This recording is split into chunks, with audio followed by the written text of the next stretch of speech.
안녕하세요. 오늘도 사연 살롱을 찾아주셔서 감사합니다. 40대 후반 아이를 혼자 키우고 있는 엄마입니다. 점점 추워지는 날씨가 되다 보니 어디에 가도 김장 이야기를 하는 사람들이 많이 있네요.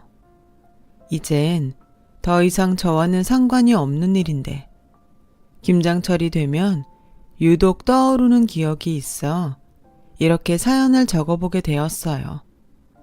먼저 이야기를 하자면 저는 결혼 생활을 하면서 단 한 번도 시어머니와 사이가 좋았던 적이 없습니다. 시어머니는 도저히 좋아할래야 좋아할 수 없는 사람이었고, 그래서 어쩌면 저의 이혼은 이미 정해진 운명이 아니었나 싶은 생각까지도 들어요.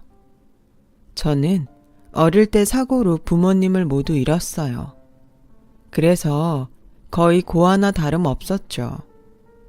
조부모님도 안 계셔서 작은아빠와 작은엄마께서 키워주셨어요.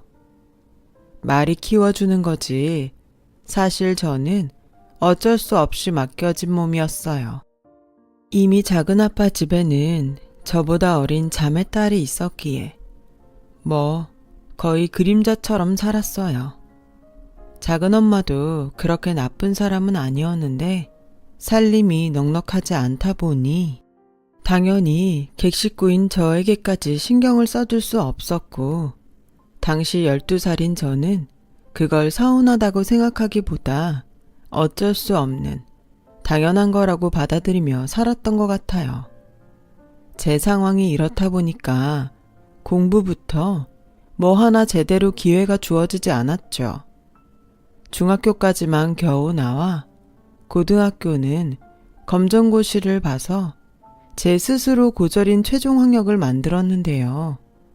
막상 사회에 나가려고 보니 검정고시 출신인 저는 참 내세울 것 하나 없는 그런 사람이더라고요.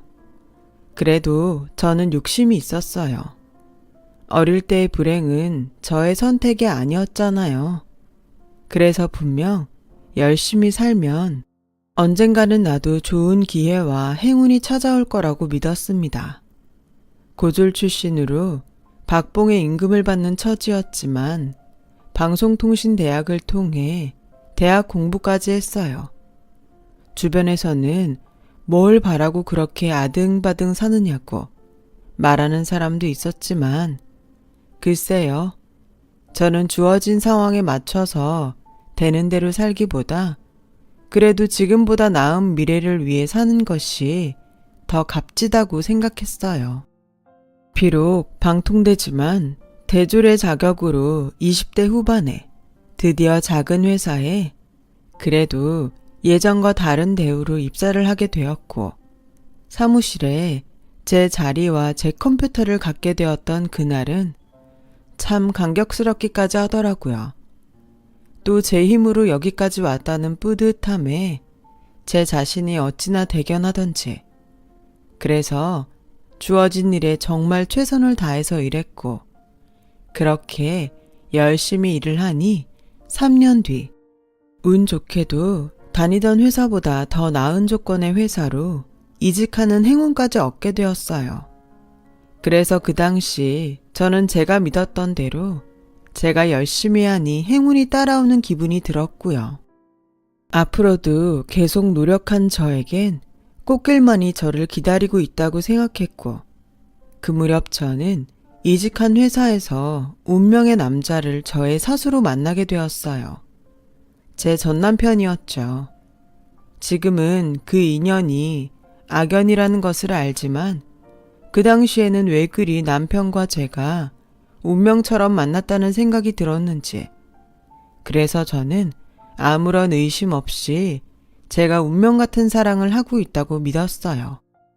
그도 그럴 것이 저도 그렇고 남편도 서로 첫눈에 호감을 느꼈고 또 거의 매일 회사에서 붙어 있다 보니 저와 남편은 누가 먼저랄 것도 없이 서로를 의식하고 챙겼고, 그렇게 자연스럽게 남자 여자로 서로를 대하다 보니까 저희의 연애는 언제 시작되었는지도 모르게 시작되었어요. 그리고 남편과 연애를 하면서 알게 된 남편의 집은 제가 한 번도 가져보지 못한 화목하고 따뜻한 가정이었어요. 남편에게 가끔 가족 간의 우애 깊은 추억 이야기를 들을 때면 나도 저런 따뜻한 가족이 있었으면 좋겠다 라는 생각을 하게 됐는데 그게 이 남자와 결혼을 하게 된 결정적인 계기가 되었죠. 이런 집에서 자란 남편과 가정을 이루고 살면 나 역시 평생 바라던 화목한 가정을 꾸리고 그 안에서 따뜻한 행복을 느끼며 살 수 있을 거라고 착각을 했던 거였죠. 제가 겪은 남편의 집은 실제로도 참 화목했고 가족끼리 끔찍할 만큼 위해주는 분위기는 맞았지만 그건 철저하게 자기 식구들끼리에게만 해당되는 거였어요. 저처럼 며느리 같은 존재는 절대 낄 수 없는 영역이었던 거죠. 하지만 결혼 전 아무것도 모르는 저는 이직 후 2년 뒤에 남편과 행복한 꿈에 부풀어 결혼을 했습니다.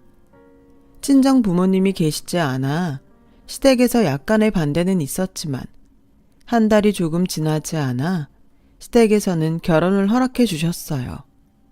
남편이 가운데서 애를 많이 써줬다고 믿었고 또 저의 처지를 받아들이고 저를 며느리로 허락해준 시부모님에게 감사한 마음이 들었는데요.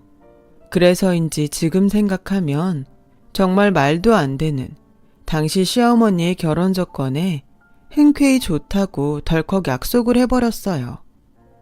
그 말도 안 되는 시어머니의 조건은 주말이나 연휴 같은 쉬는 날이면 시댁으로 넘어와서 가족과 함께 시간을 보내야 한다는 것이었는데 단순했던 저는 화목한 가정이라 함께 시간을 보내고 싶어서 그런가 보다 생각했고 그와 동시에 이제 나도 식구들과 주말이면 함께 시간을 보내고 추억을 만들 수 있게 되었다 라는 꿈에 부푼 기대를 하게 되었어요.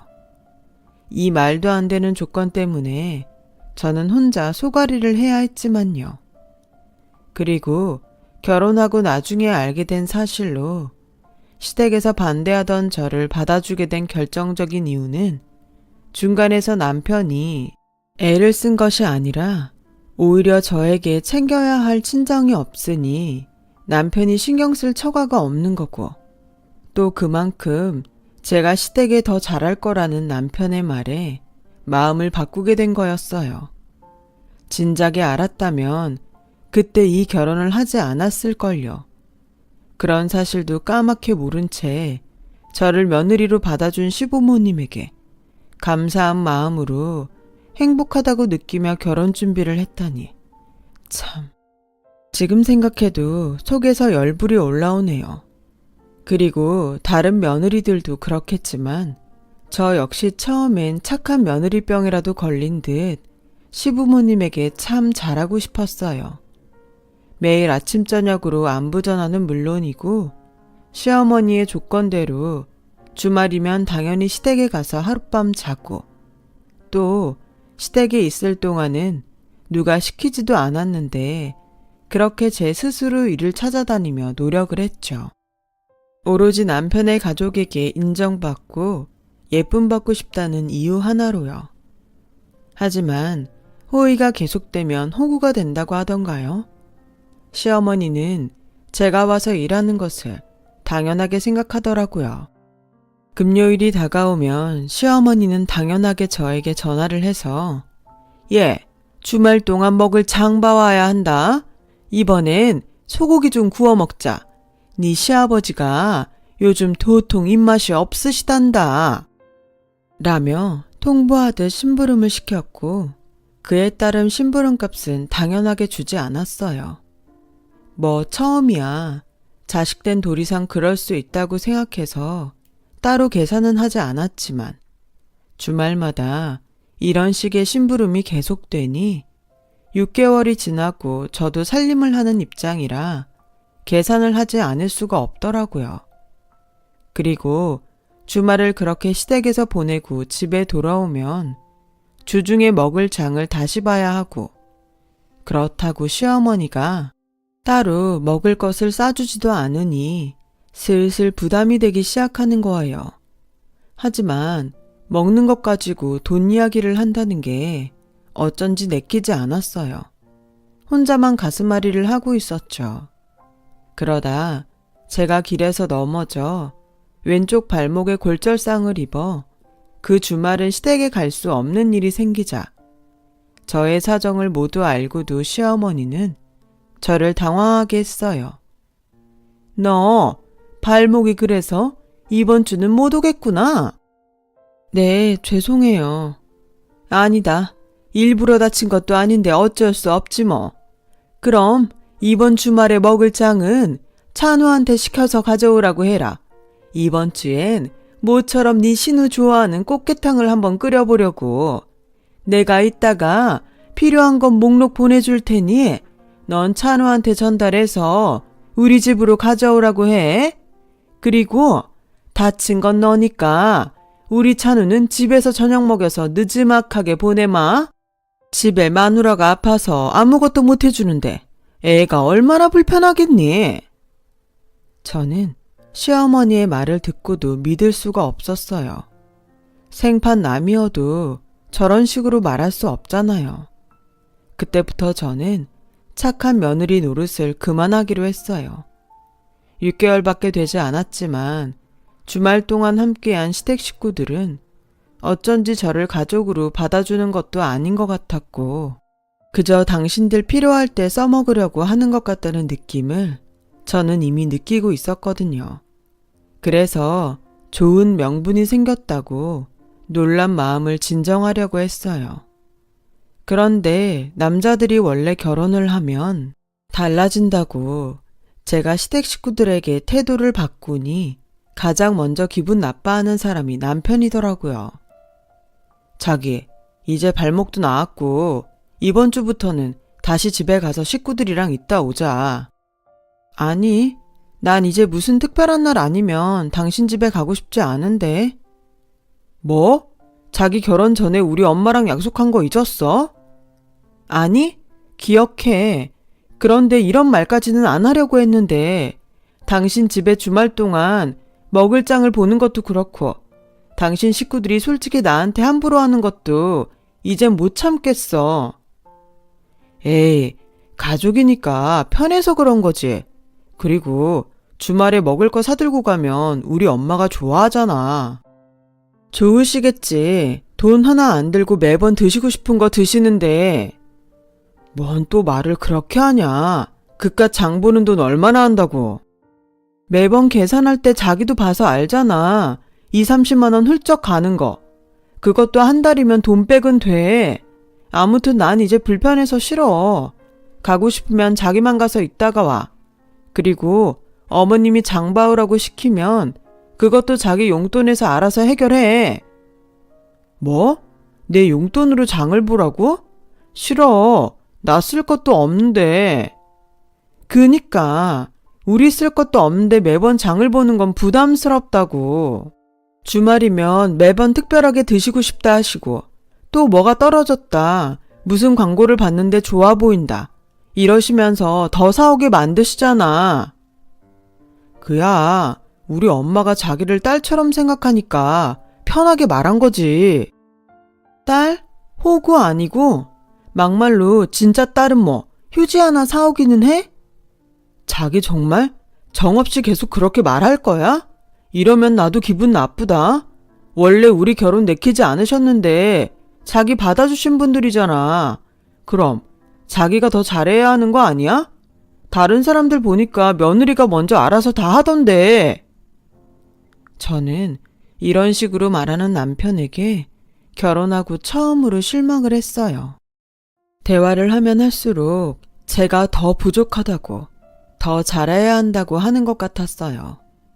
그래서 신혼인데도 저희 부부는 시댁에 가니 많이 돈을 가지고 이러니 저러니 하면서 싸웠고, 제가 돈도 쓰지 않고 가지도 않겠다고 하니 남편은 어쩔 수 없이 자기 카드로 주말이면 시어머니 심부름 목록을 사들고 집에 다녀왔는데요. 그 다음 달에 나온 카드 명세서에 많이 놀란 듯 이렇게 말했어요. 이번 달 카드값이 왜 이래? 이게 정말 주말에 장 본 것 때문에 이렇다고? 내가 뭐라고 했어. 그래도 자기는 자기 집에 줄 것만 사잖아. 나는 거기에 우리 먹을 것까지 더 사는데 이제 내가 왜 부담스럽다고 하는지 알겠어? 나도 기분 좋게 사드리고 싶지만 매주마다 그렇게 사드릴 순 없다고. 게다가 고마워하지도 않으시잖아. 당연하게 생각하시지. 그 후 남편은 제가 뭐라고 하지 않아도 알아서 자기 집에 가는 횟수를 줄였어요. 하지만 시어머니는 저희 부부가 오지 않더라도 장은 봐서 매주 갖다 놓기를 바라셨고, 저는 경제적으로 부담이 돼서 어렵다고 말씀을 드렸는데 각오는 했지만 정말 큰 소리로 화를 내시더라고요. 너 정말 배은망덕하다. 내가 너 마음에 안 드는 거 그 조건 하나 걸고 받아줬는데 이젠 결혼했다고 모른 척 하겠다는 거냐? 그것도 내가 많이 봐줘서 네가 오지 않더라도 장만 좀 봐서 갖다 달라고 하는 건데 뭐? 그깟 돈 얼마나 한다고? 내가 무릎이 아파서 나갈 수가 없어서 그런 건데 네가 이렇게 정없이 구니까 내가 너한테 잘 해주려고 해도 잘해줄 수가 없는 거야. 아무리 고아로 컸어도 그렇지 가족한테 쓰는 것까지 이렇게 이기적으로 계산을 해? 내 아들이 아깝고 불쌍하다. 시어머니는 제가 뭐라고 받아칠 새도 없이 전화를 끊으셨어요. 마음 같아서는 전화를 다시 걸어 말씀 함부로 하지 마시고 아드님에게 똑같이 말씀하시라고 말하고 싶었는데 거기까지 가면 아직 새댁인데 제가 너무 버릇없이 구는 것 같아서 핸드폰을 내려놓았어요. 좋게 좋게 해결이 된 건 아니었지만 그 일이 있고부터는 주말이면 찾아오던 스트레스에서 해방될 수 있었죠.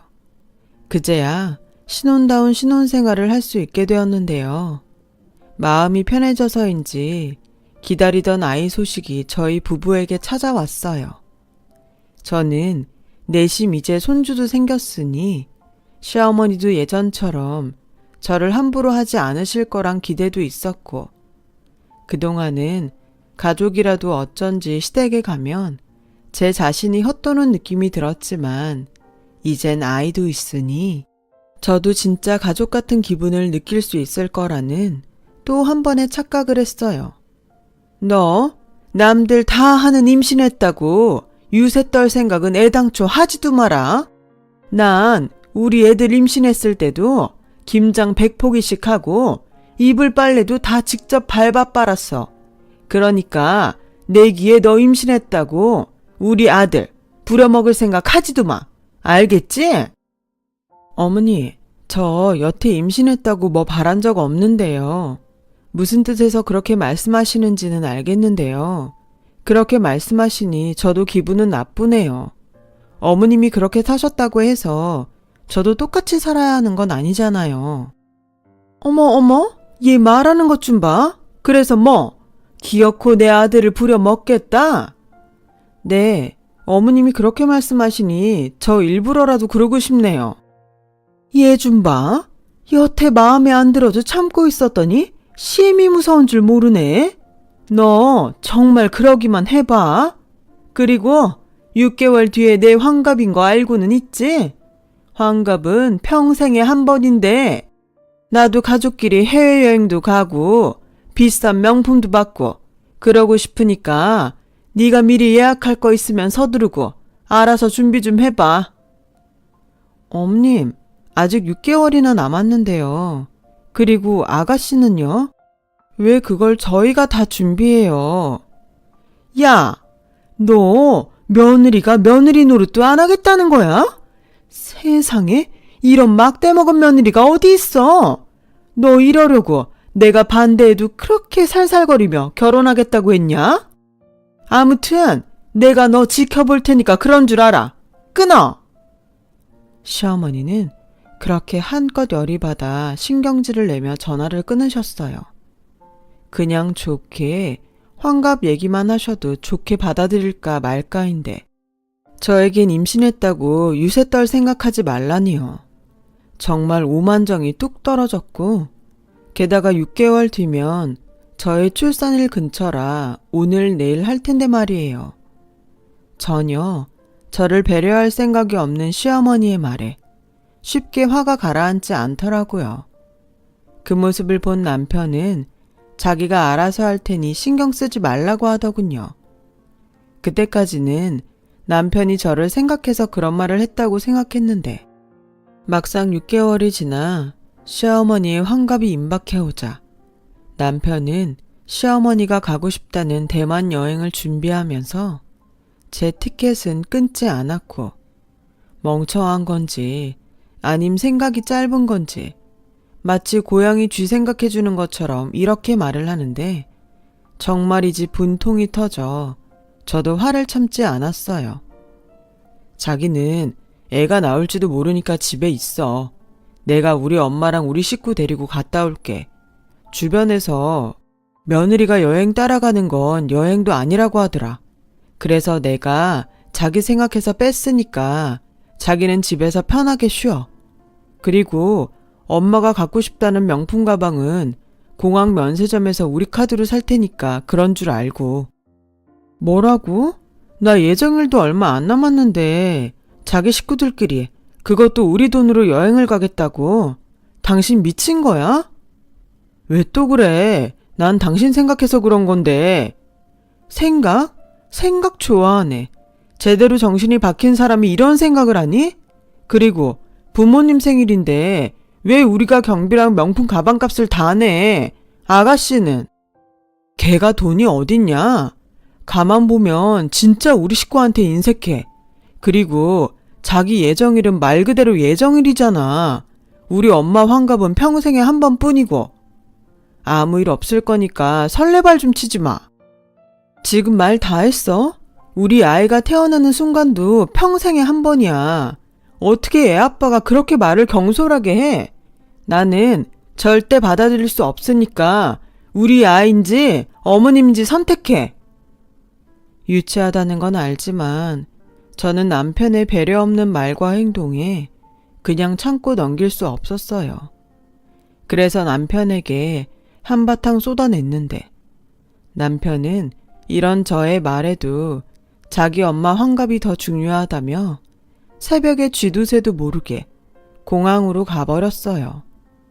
그렇게 남편은 4박 5일 일정으로 여행을 떠났고 저는 남편이 오면 애 아빠가 어떻게 출산을 앞둔 와이프를 혼자 두고 그렇게 자기 식구랑 여행을 갈 수 있냐고 따지려고 독을 품고 기다리고 있었는데요. 남편이 떠난 이틀 뒤 잠을 자는데 배가 살살 아파오더라고요. 가진통이길 바랬는데 이슬이 비치면서 양수가 터져서는 너무 놀라 제 손으로 구급차를 불러 병원으로 향하게 되었어요.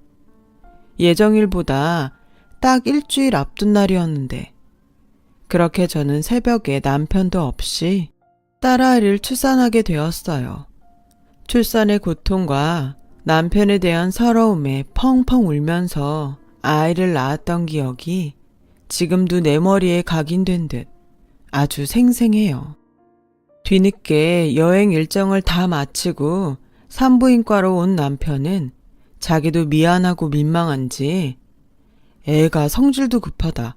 예정일을 일주일이나 앞두고 뭐가 급하다고 아빠도 없는데 나왔대.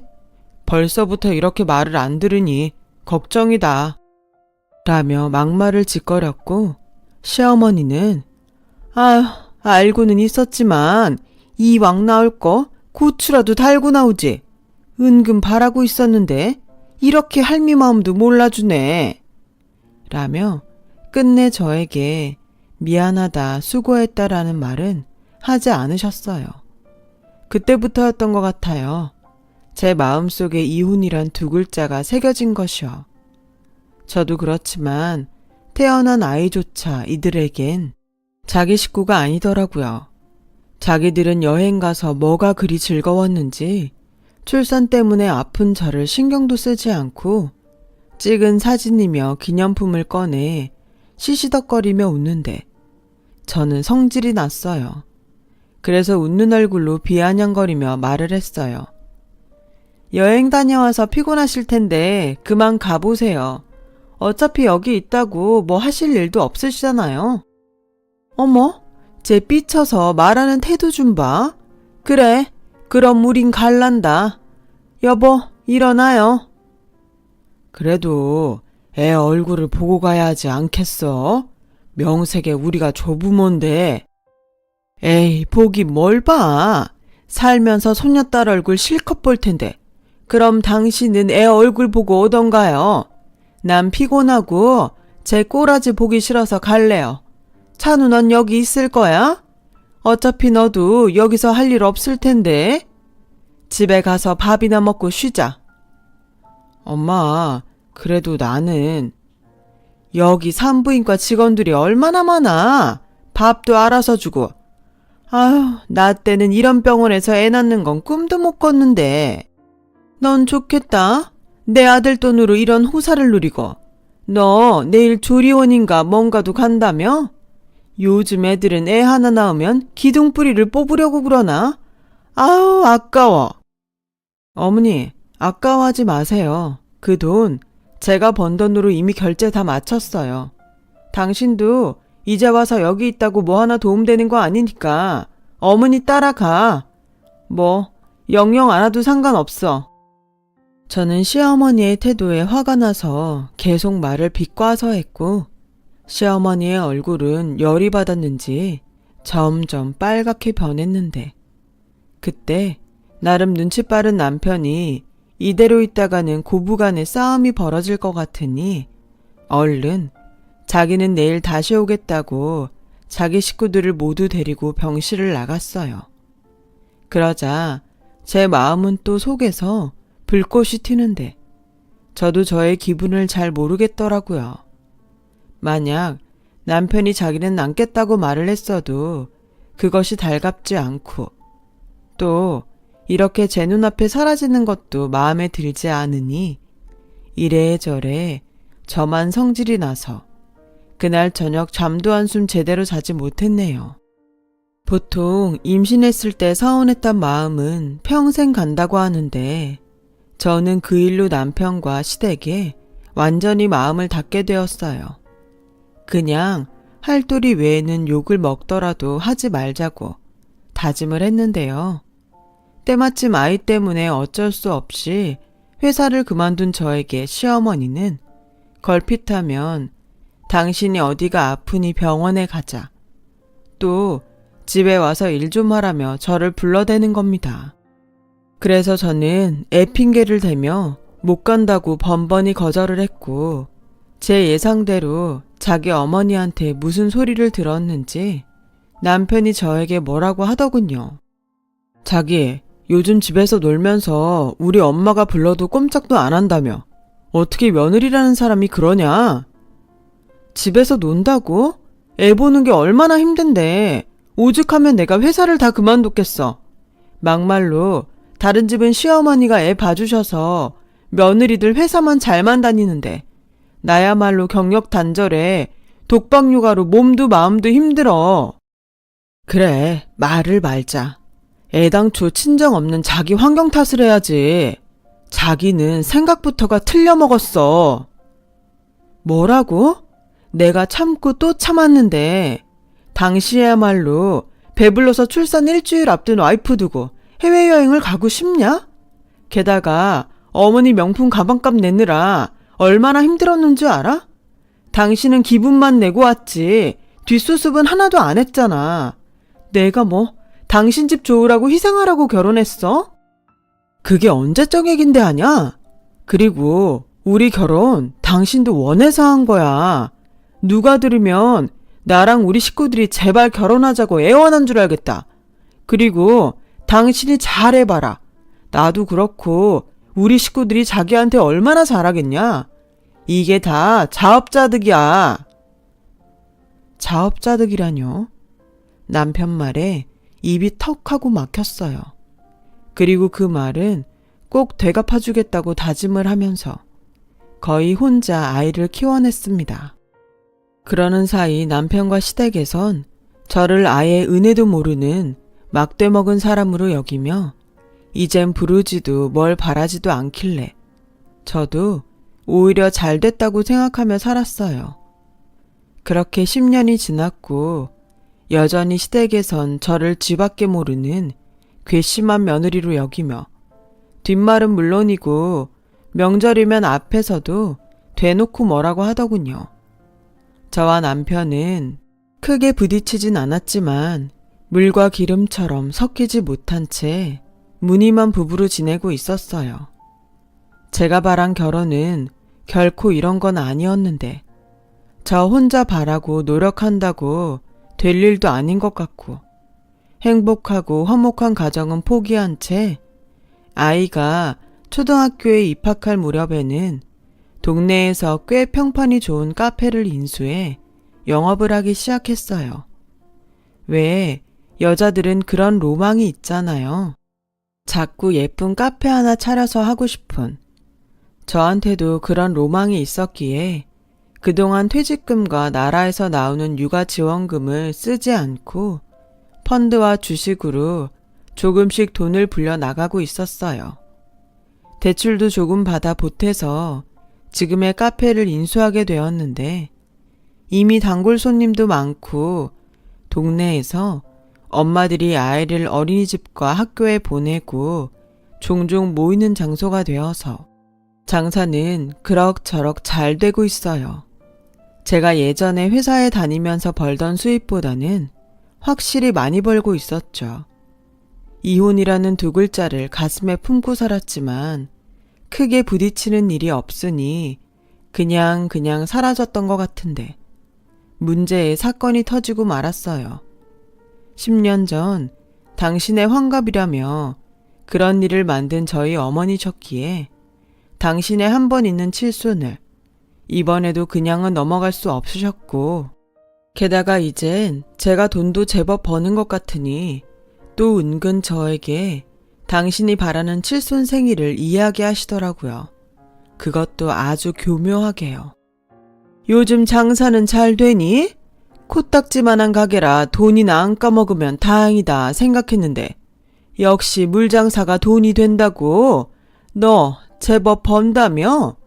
그리고 올해는 나도 예전이랑 달라서 어디 가자고 해도 못 갈 것 같고 또 김장도 해야 하니 너 그냥 겸사겸사 김장이나 돕고 집에서 고기나 구우면서 조촐하게 보내자.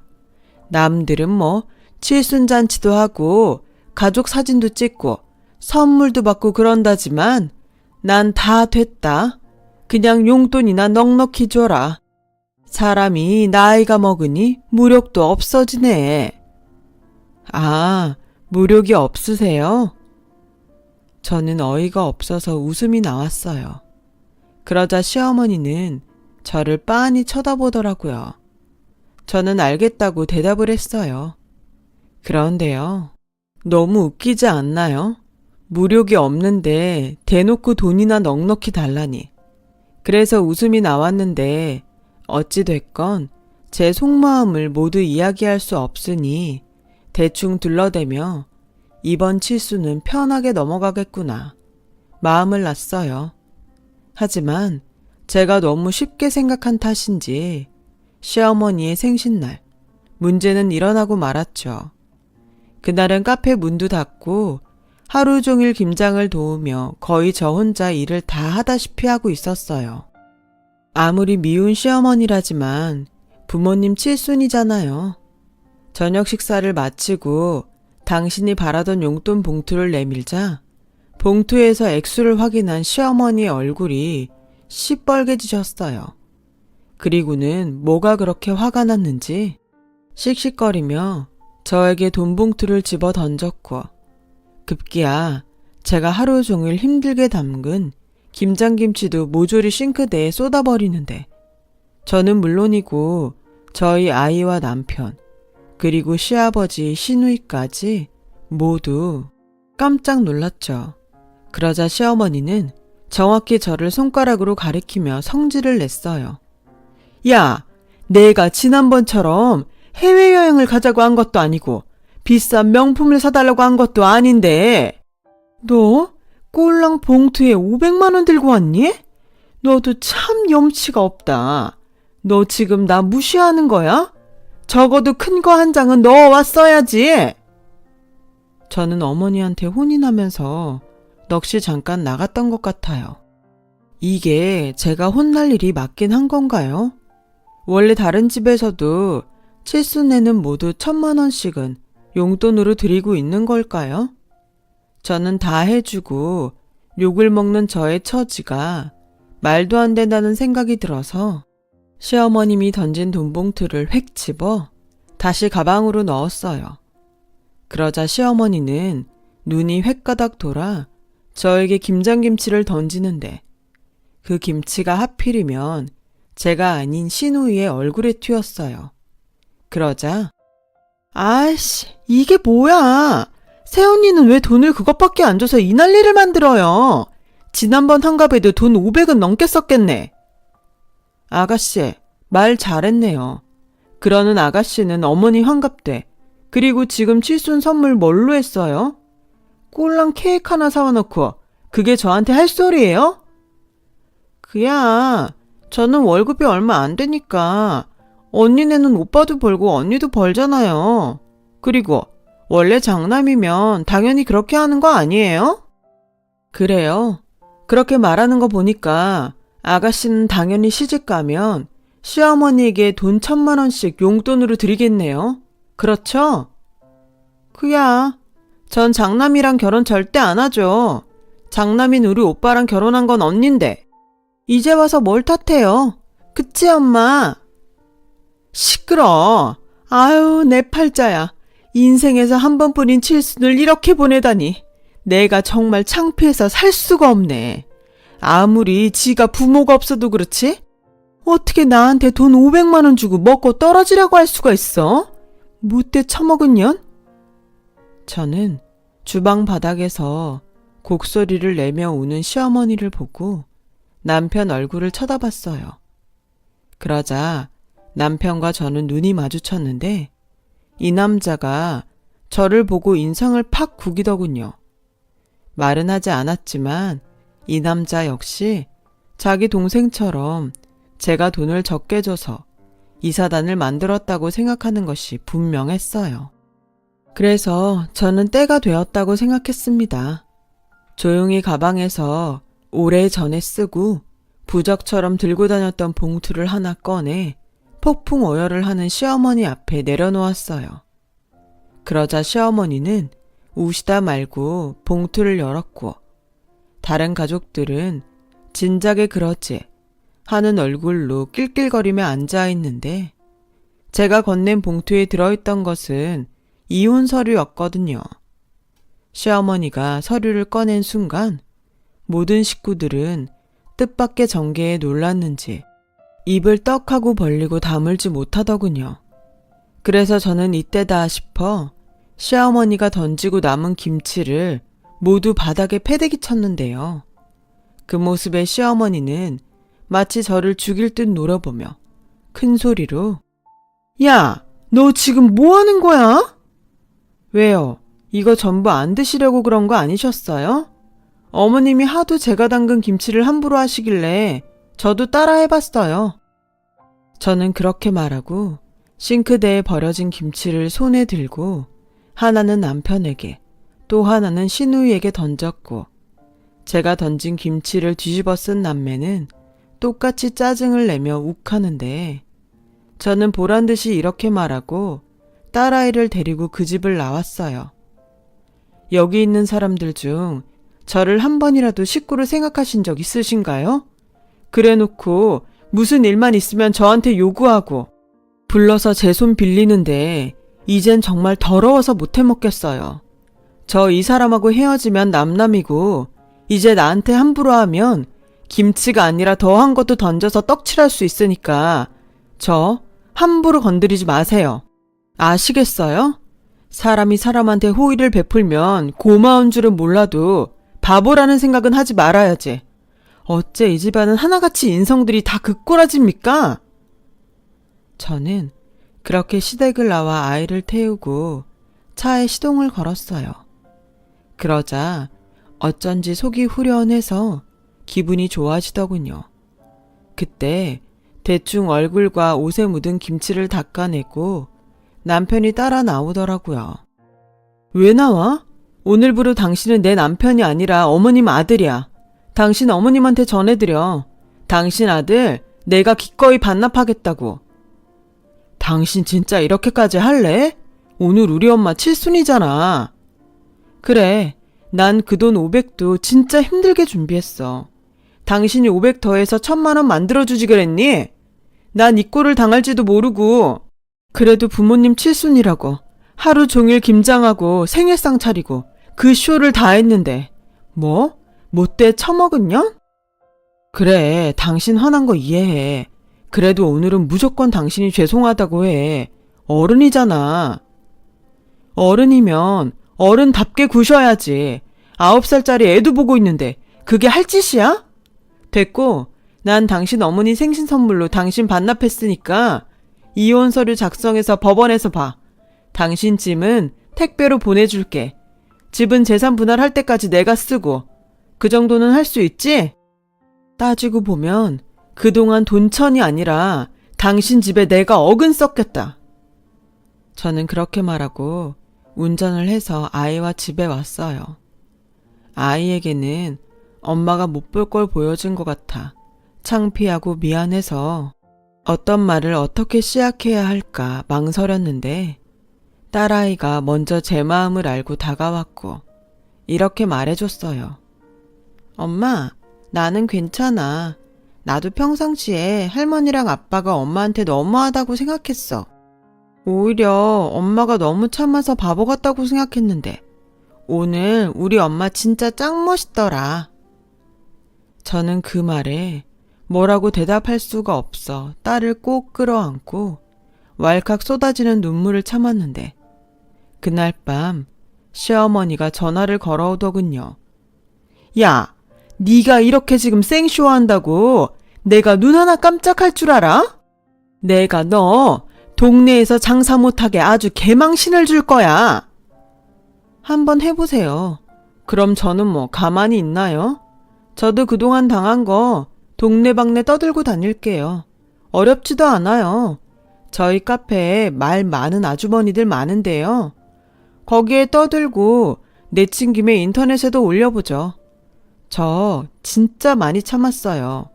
부모 없다고 함부로 하고 걸핏하면 저한테 뭐라도 뜯어갈 생각만 하셨던 건 어머님이잖아요. 오죽하면 제가 이혼 서류를 품고 다녔겠냐고요. 어머님, 그 잘난 아들 돌려드리겠다는데 이젠 왜 그러세요? 저야말로 이해가 안 가네요. 뭐라고? 네가 뭔데? 우리 아들을 이혼남 만드냐고? 아들 그렇게 만든 사람이 할 말은 아닌 것 같네요.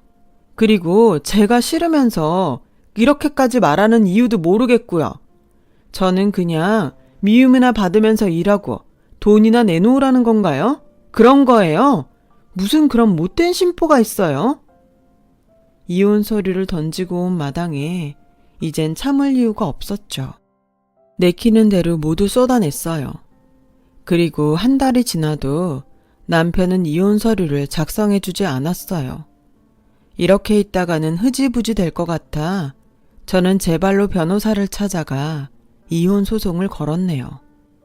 그러자 남편도 그렇고 시어머니는 예전과 태도를 완전히 바꿔서 찾아와 잘못했다고 저에게 싹싹 빌며 이혼만은 하지 말자고 사정사정 하는데 참 기가 막히더군요. 예, 아가, 나는 네가 그 정도로 스트레스 받는지 몰랐어.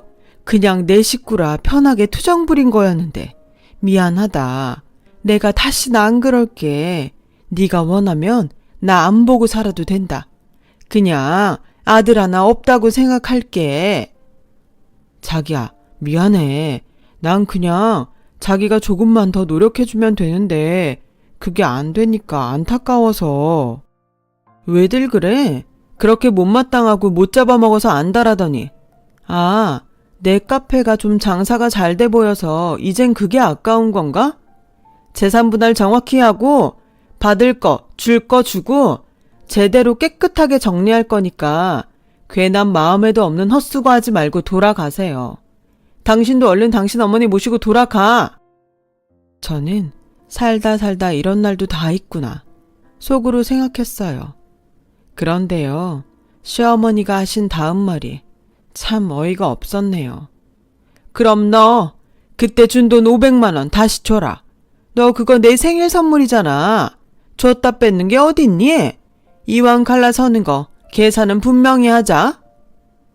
이쯤 되면 돈이 문제인지 사람이 문제인지 저는 말 같지도 않은 시어머니의 말에 그냥 먼저 그 자리를 일어나 버렸어요. 그리고 슬쩍 보니 남편 역시 이런 마당에 그런 소리를 할 줄 몰랐는지 자기 어머니를 보며 질린 얼굴을 하고 있더군요. 자업자득이라고 저한테 그렇게 큰 소리 치더니 이혼을 준비하면서 그렇게 시원할 수가 없었어요. 왜 이제야 이혼이란 선택을 했을까 후회가 들 만큼이요.